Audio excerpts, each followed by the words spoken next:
Пу-пу-пу. Так, жақсы тағы да ассалаумағалейкум, қайырлы күн, менің сүйікті де сүйкімді оқушым. Жақсы, давай бастайық. Өте оңай тақырыптардың бірі, просто түсініп алуға. Жақсы, давайте. Бүйрек.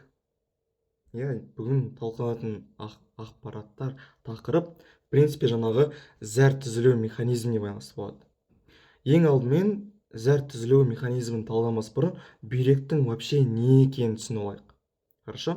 Бүйрек ол бізде жұп мүше, зәр түзілу. Зәр түзілуге қанның сүзілуіне жауап беретін күрделі мүше. Реттеуші мүше, грубо айтқанда, реттейді бұл. Реттеуші мүше. Енді бұның өзі екі қабаттан тұрады екен. Сыртқы бірінші қабат, екінші ішкі қабат. То есть внутренний, да? Сыртқы дегеніміз мынау. Мынау сыртқы. Маңғара. Басқа маркермен қойын болмаса. Былай тұрсыншы. Міне, мынау сыртқысы. Кортекс деп аталады. Сыртқы қыртысты қабаты бізде осы болады екен. Енді бұл жақта не орналасады ағай десеңіздер, мынау сыртқы қабатында нефронның негізгі бөліктері орналасады. Нефронның негізгі бөліктері. Негізгі бөліктер деген жаңағы Баумен капсуласы. Баумен. Енді ары қарай не? Екінші ішкі ашық қоңыр қабаты. Яғни ми қабаты дейді. Ми қабатында бізде әрқашан кез келген жағдайда пирамида болады. Не үшін? Пирамидада біздің жаңағы не бар? Нефронның асты орналасады, мынаны қараш, мынаны қара. Мынау бізде Баумен капсуласы. Мынау қапшық тұр ғой. Так, былай көрсетейін, түсінбейсіңіз. Мынау капилляр, шатастырма. Мынау капилляр. Мынау сыртын қаптап тұрған қапшық сияқты, чехол сияқты ғой, чехол, айподс дейма, білмеймін, ондай тақ көрмеппін. Но тура осындай чехолы бізде не деп аталады дедік? Баумен капсуласы. Баумен капсуласы деп аталады. Енді балапан мынаны қара. Бізде мынандай бір күшті пирамида деген нәрселер бар да. Пирамида деген. Просто пирамида деген мынандай нәрсе ғой, по идее. Мынандай нәрсе.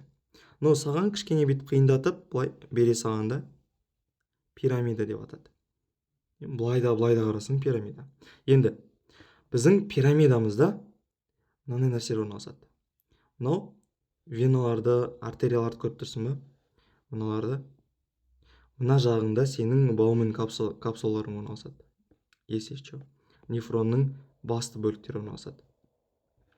Ал мына жағында жаңағы сенің мынау жинағыш түтікшең. Мынау жинағыш түтікше деп аталады. Қазақша жазайын. Жинағыш түтікше деп аталады. Дәл осы жинағыш түтікшең арқылы жаңағы түзілген зәрін кетеді астыға қарай. Деп кетіп болады. Жинағыш түтікшең. Демек сенің генле ілмегің, нең бар тағы? Генле ілмегі, жаңағы жинағыш түтікшелерің барлығы осы біздің пирамидамыз орналасады екен. Ал мына жағың сенің рабочий цехың, түсініп тұрсың ба? Мына жағың сенің рабочий цехың, анау сенің доставка жасайтын сеткаң. Сеть доставки дейді ғой, сеть доставки. Тура сол. Қазір просто түн айғайлап түсіндіре алмаймын да. Мынаны қара. Все. Надеюсь, түсіндің да, разницасын түсініп отырсың ғой. Мынау сыртқысында нефронның басы орналасады.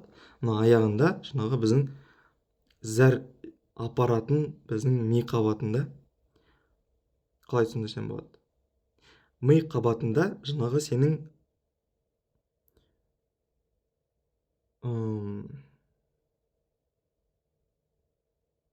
жинағыш түтікшелерің орналасады ғой, соны жаттап алсай. Жинағыш түтікшелерің орналасады. Осы екі қабаттың различиясын түсінуің керек сенің. Түсініп отырсың ба? Болды. Енді дальше. Бүйректің құрылысын айттық, енді мынаны қара. Бүйректің вообще андай құрылысына мән берейік. Именно мынандай жарып көрсетілген тегіше. Қыртысты заты дейді. Мына жағы в целом кіре береді, без разницы. Пирамидалар көріп тұрсың міне. бүйрек емізікшелері, иә, 4 кіші тостағаншалар дейді. Мінекей мыналар, мына жақтар. Қазір айтамыз, уайымдама. Тостағаншалар. Бүйрек қақпасы дейді. Міне 5 бүйрек қақпасы. Потом қарапайым бүйрек астаушасы. Астауша деген бар ғой, астау. Я бірдеңені андай направлять ету деп түсіндіре ма, сондай, короче. Қазір айтамыз. И несеп ағар, жаңағы сенің несеп түсетін, жаңағы несеп қуыққа түсетін несеп ағарын, короче. Қуық астында болады. Қазір түсіндіреміз. Ең алдымен нефрон деген не деген сұраққа жауап берейік. Нефрон дегеніміз ол функционалдық, қызметтік және құрылымдық бірлігі бүйректің. Нефрондар шамамен 1 миллионнан аса болады бір бүйректе. То есть сенде 2 бүйрекке 2 лям болады ғой, түсініп тұрсың ба? 2 лям болады. Енді ең алдымен мынаның құрылысына қара. Түсініксіз, иә? Но мұнда андай бір қызықты нәрсе бар. Баумен капсуласы деген. Баумен капсуласы деген. Баумен капсуласы сенде әрқашан бірінші реттік зәр түзілуге жауап береді. Бірінші реттік зәр. Ол үшін давай мына жаққа көшейік. Бірінші реттік зәр. Хоп дейміз, а? Бұл бізде жалпы бірінші және екінші реттік зәрлерді біз былай айтамыз. Фильтрация. Не? Жазылып тұр ғой даже конкретно. Фильтрация және реабсорбция деп аталады. Фильтрация деген аты айтып тұр да, сүзу. Бірдеңені сүзу. Ал реабсорбция бізде қайта сіңіру. Absorption, иә, қайта сіңіру. Екінші реттік зәр. Енді сенде фильтрацияда тек 2-ақ акторың болады екен, 2-ақ адам жұмыс істейді. Баумен капсуласы сенің главный пахырың и капилляр шумақтар. Бум. Капилляр шумақтар. Сөйтіп сен не істейсің? Капилляр шумақтары, мынаған көшеміз қайттан, мынаны қара. Саған мынау артериядан қан келатыр былай, әдемлеп қан келатыр. Пум деп қанның былай тақалып отыр. Мына екеуі бір-біріне жабысып тұр. Енді давай мен саған именно мынаны ашып түсіндірейін. Иә, өше сайын кіз. Именно мынаны. Түсінесің ба? Мынаны ашып түсіндірем. Қалай? Мынаған қара. Мына жаққа мен бір фото салайын. Мынау біздің неміз, Баумен капсуламыздың бір кесіндісі болсын. Да, мынау үлкен шеңбер ғой. Мен оның бәрін салып отпаймын ғой. Түсінікті болу үшін. Қара. Мынау сенің Бауменіңнің кесіндісі. Сенің Бауменіңа тақалып тұрған капилляр бар ғой, капилляр. Сол капиллярдың фотосын салайын мен. Түрін салайын. Мынау сенің капиллярың, есече. Былай белгілеп қойын. Я капиллярың. Ал мынау сенің Бауменің. Бауменің. Енді маған мән бер. Бізде Баумен капсуласы эпителий ұлпасынан құралады. Эпителий. В данном случае эпителийдің, именно Баумен капсуласындағы эпителийдің қызметі сіңіруге жауап береді. Сіңіру. Енді қалай?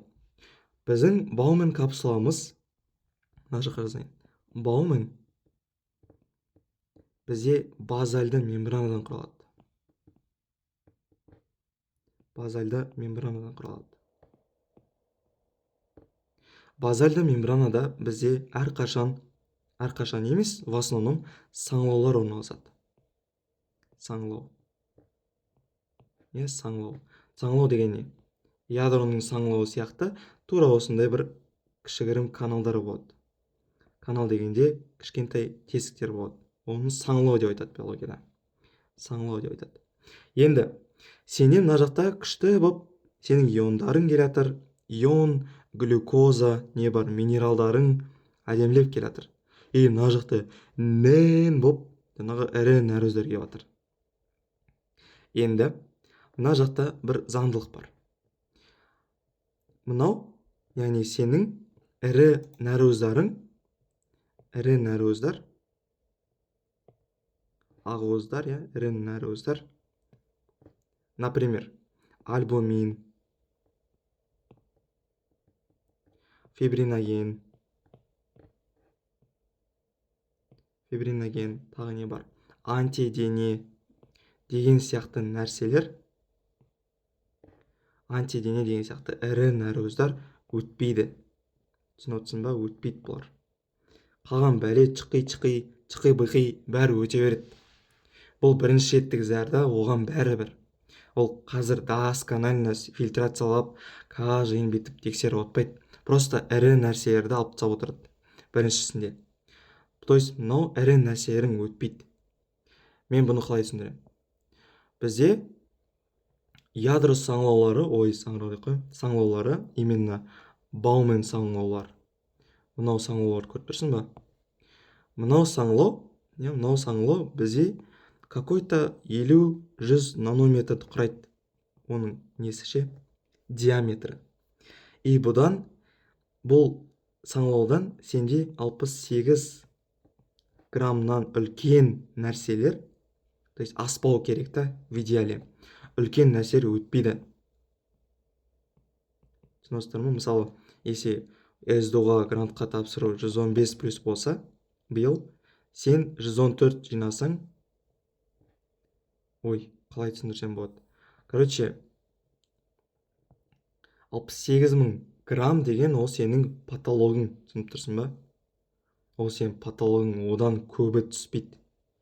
То есть мынау кішкентай болып қалмау керек ананың қасында. То есть 68 граммың сенің патологың. Сен одан асамайсың. Одан асып кетсең, сен мына саңылаудан өте алмайсың. Түсінесіздер ма? Сол сияқты. 50-100 нанометр. Енді бұл саңылауға кіру үшін бұларға бір андай заңдылық керек.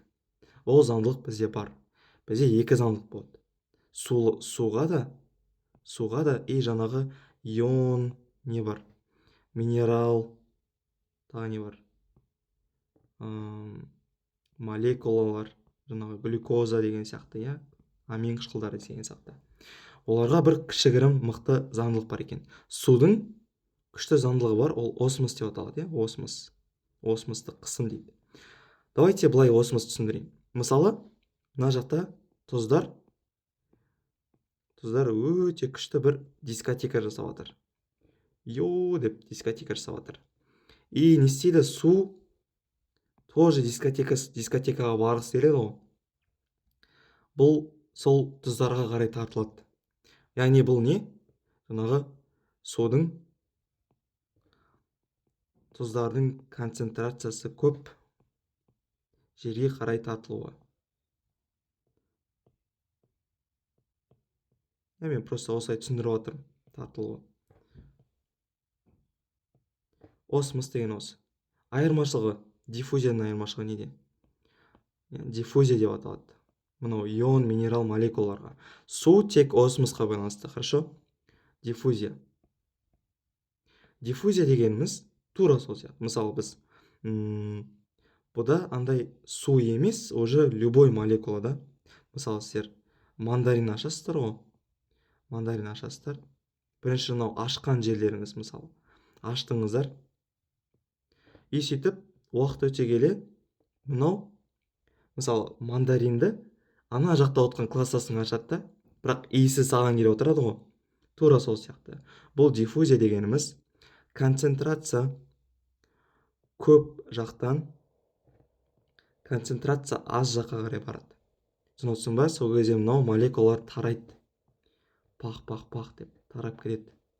Вот, диффузия деген сол. Екі не бар, принцип бар. Осылай кірудің. Түсінесің ба? Минерал заттардың. Минерал заттар да кіреді, и су да кіреді. Осылай. Енді өшірейін. Өшірейін. Дәл осылай процесінде сенің Баумен капсуласынан осылай 150-180 литр бірінші реттік зәр түзіледі осылай. Зәр түзіледі.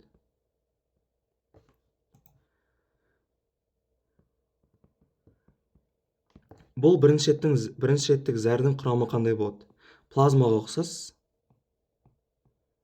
То есть плазмаға ұқсас дегенде бұның құрамында ешқандай жаңағы не болмайды? Ірі нәруыздар жоқ. Жаңағы не артқа қайтарып фибриноген, альбумин деген сияқты ірі нәрі жоқ бұның құрамында.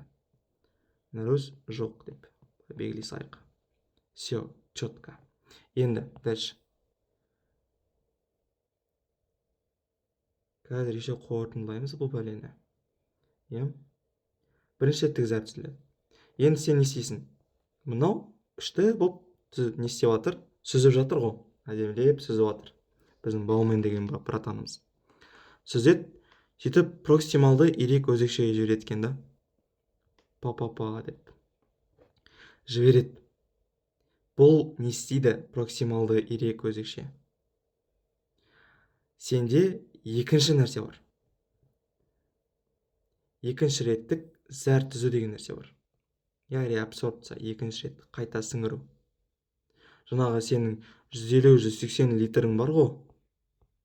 180 литрің қайтадан келіп, қайта сіңіріледі. Түсінесің ба? Қайта сіңіріледі.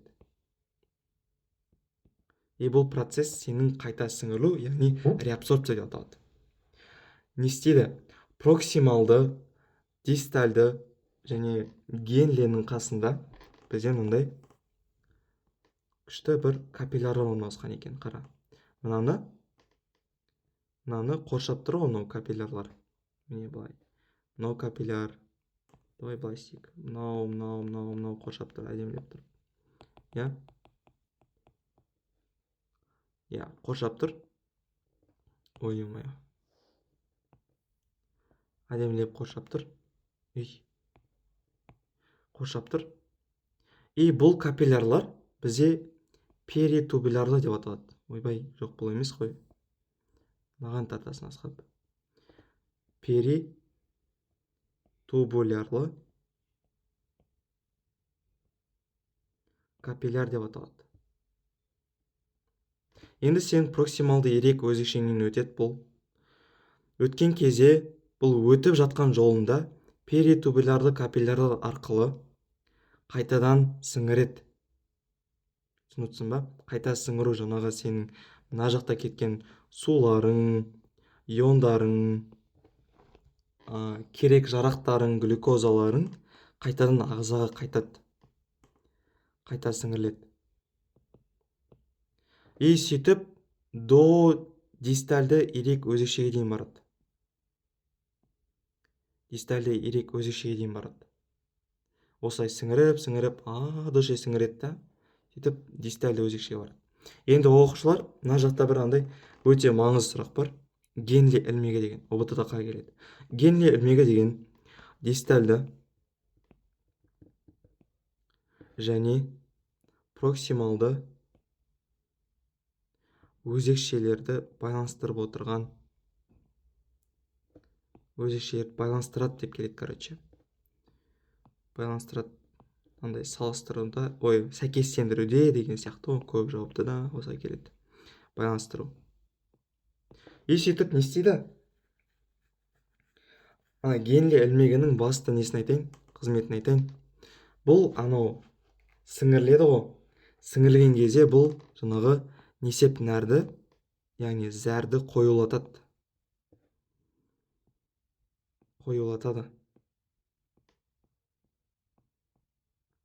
Қалай? Мынаған қара. Мынаны өшіре салайын. Мынаған қара. Бізде мынау генли ілмегі. Міне тұр мынау. Генли ілмегі. Просто жақындатып көрсетіп отырмын. Мынаны қара.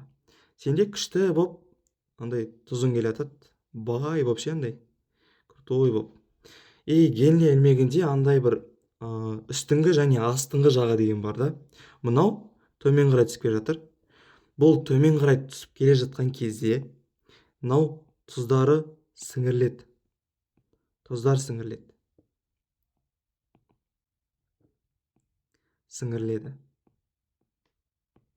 Сөйтіп, дейді да мынау. Дейді да. Сөйтіп қайттан көтергісі келеді ғой. Қайттан көтерілу керек болған. Не істейді бұл? Көтерілем дейді да. Көтеріліп кеткен кезде, пақ етіп мынаның суын сіңіріп алады ғой.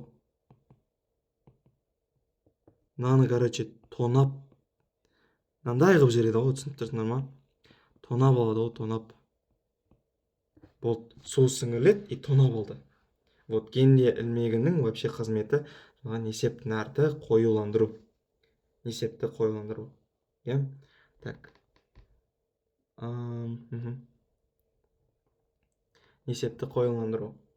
Енді ең алдымен давай сен маған мына сұраққа бір ойланып көресің.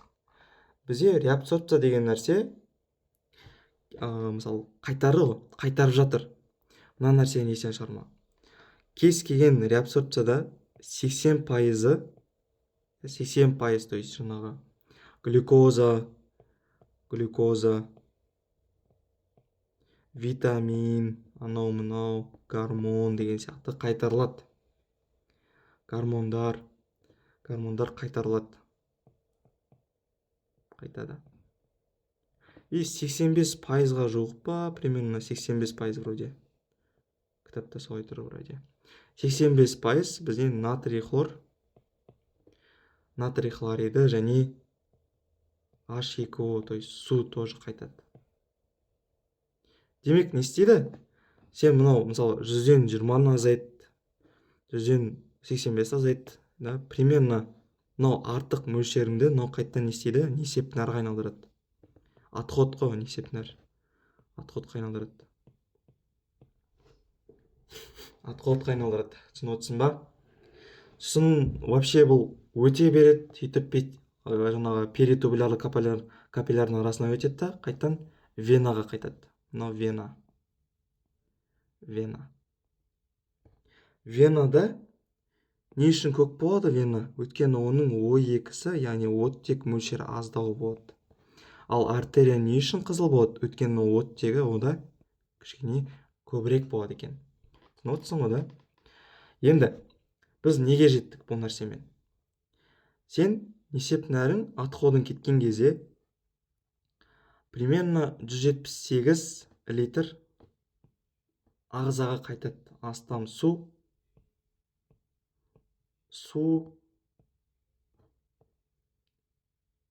күніне қанға қайтарылады.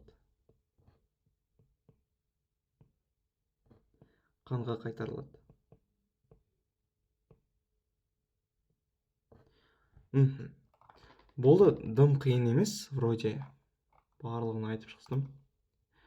Енді не қалды? Так. Қазір мынаны түсіндірем. Оған дейін давай мынаны қарайық. Мына жақта теория апаны деген нәрсе бар. Енді екінші теория. Бізде бірінші реттік зәр бар ғой, бірінші реттік зәрдің басқаша атауы бар екен. Шумақтық сүзінді деген. ОБТ-да келіп жатса солай белгілейсің. То есть бірінші реттік зәр деген, это грубо айтқанда сборная солянка. То есть бықы-чықидың бәрі бар, только ірі молекулалар жоқ. Екіншісі мальпиги денешіктері. Мальпиги денешіктер деген ол нефронның екінші атауы. Естен шығарма. Нефронның екінші атауы. Потом реабсорбцияда нефронның қандай бөліктері қатысады дегенді естен шығарма. Жинағыш түтікше деген бар. Жинағыш түтікше, қазір түсіндірем. Қазір айтамыз, как раз әдем болады ше ол. Болды, басқа қиын нәрсе жоқ. Я? Енді мынаған келейік, қайттан ораламыз. Көрдің ғой? Мынау, если чё, мынау сенің жинағыш түтікшең. Мынаумен талдайын, ата қиналып қаласың қазір. Міне, жинақтаушы түтікшең тұр. Короче,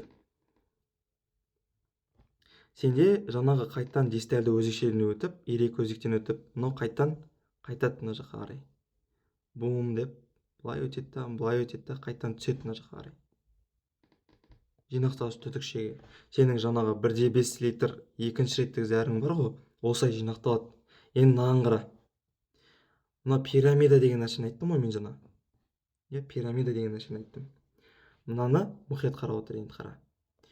Сенің нефронның Бауман капсуласымен бірге әдемілеп тұрып саған несеп нәрін дайындап берді. Мынаны қара. Бұлай пирамиданы салып аласың. Салып алдың ғой.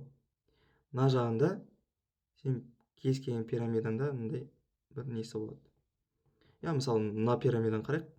Хеопстың пирамидасы ше, мындай болып тұрады ғой, бөлінді мультиктарда бөлініп тұрады ғой. Тура сол сияқты, но басқаша.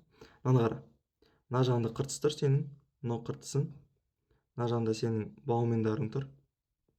Баумендарың. Мына жақта сенің жинақтаушы түтікшелерің тұр. Жинақтаушы түтікшелерің тұр. Енді мынау аппақ болып тұрғаны ше, мынау ақ болып тұрғаны, ол бізде тостағанша деп аталады. Тостағанша. Уақытша сақтауға, короче, түсініп отырсың ба? Тостаған бар ғой, кәдімгі тостаған ше, мынандай тостаған. Тостаған. Сол уақытша. Уақытша сақтау орны. Сөйтіп не істейді? Бұл толады ғой, ақырында толған кезде бізде мынандай бір күшті құрылым бар. Мына бүйтіп толық салмай қойын. Мынандай бір бүйтіп созасын. Бүйрек астаушасы деп аталатын бір андай астауға ұқсайды. Астау деген это құю деген нәрсе ғой. Направлять ету. Астауша. Бүйрек астаушасы. Сөйтіп, мынау сенің ақырындап каплялар бітіп жинақталып бай жинақталып, бай түсет капляларың. Түсінесіздер ме? Тостағанша бет наклонять еткен кезде су ағады ғой. Тура сол сияқты бет сен капляларың ағады осылай. Бұл қалай ағып жатыр? Сенің астаушаң бетіп жібереді, потом сенде не бар? Несеп ағарың бар. Несеп ағар. То есть мынау қара. Сенде екі бүйрек бар. Екі бүйрек бар. Сурет салмайым. Память білмеймін нашар менде. Екі несеп ағарың бітіп ақырын капляларды жинап әкеп береді сенің қуығыңа. Қуықта жинақталады жаңағы кіші дәреттерің жинақталады қуықта. Вуаля, сенің екінші реттегі зәрің наконец-то өзінің отанына жетті. Екінші реттегі зәрің отанына жетті. То есть мына жақта қуықта сенде жинақталады. Қуықта. Енді қуықтың құрылысын талдап өтейік. Заодно. Қара, сенің қуығың 3 слойдан тұрады. Сыртқысы бізде тығыз дәнекер ұлпасы. Ортасы, мынау именно ортаңғы қабатта бізде бірыңғай салалы бұлшық ет. Бірыңғай салалы бұлшық еттен тұрады. Ал мынау ортасы, то есть ең ішкі қабаты бізде эпителийден тұрады. Бұл эпителий не үшін керек? Бұл эпителий бір слизь бөледі. Бір бөлінді бөледі. Соның әсерінен сен спокойно жаңағы су мен май араласпайды ғой. Тура сол сияқты сенің жаңағы зәрің, несеп нәрің жинақталады. Осылай. Болды. Тағы не бар? Айтылмаған не қалды? В общем, пирамиданы түсіндің ғой да? Мынаны қара. Пирамида деген нәрсе просто мынау сенің жинақтаушы түтікшең бөлек тұрады. Ал мынау неге капиллярларға жақын тұрады? Міне, мынау сенің капиллярларың былай кетіп жатыр ғой. Значит, мына жақтарында сенің нефрондарың тұр. И просто былай жібереді мынау астыға қарай. Жібереді. Міне капиллярлар қоршап тұрады бұларды. Көбірек андай эффективный болу үшін. И мынау полоскалар жаңағы сенің түтікшелерің, жинақтаушы түтікшелерің. Ұзын болады. Тағы не қалды айтылмаған? Бізде теория апанына оралайық. Бізде андай бүйрек кес екі бүйрек, то есть екі бүйректен бізде 1 минутта 1200 мл қан өтеді. 1200 мл қан өтеді. қанның осы көлемінде, то есть жаңағы 125 миллилитр нефрон денешіктерінде сүзілетін 700 миллилитр денешіктерінде сүзілетін 700 миллилитр қан плазма болады. Шумақшы капиллярларындағы, яғни қаннан сүзілетін зат капиллярлардағы қысым әсерінен олардың саңылаулары, базальды мембранасы және саңылау тәрізді қуыстар арқылы өтеді. То есть сенің қысымың в какой-то мере негізгі бөлігін қанның гидростатикалық қысымы құрайды. Яғни сенің қысымың гидростатикалық қысым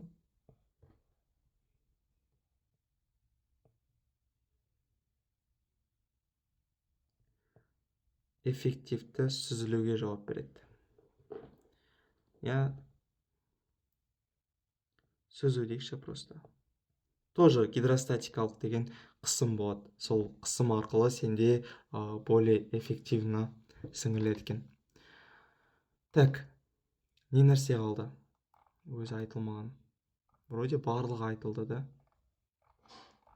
Разницаларын түсіндірдім. Мынаны айттым. Так. Болды, в принципе. Не бар тағы? Айтылмай қалған.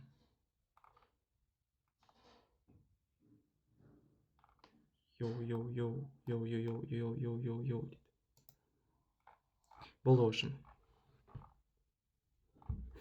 Все қалғаны easy. Эфирде түсіндіре салам.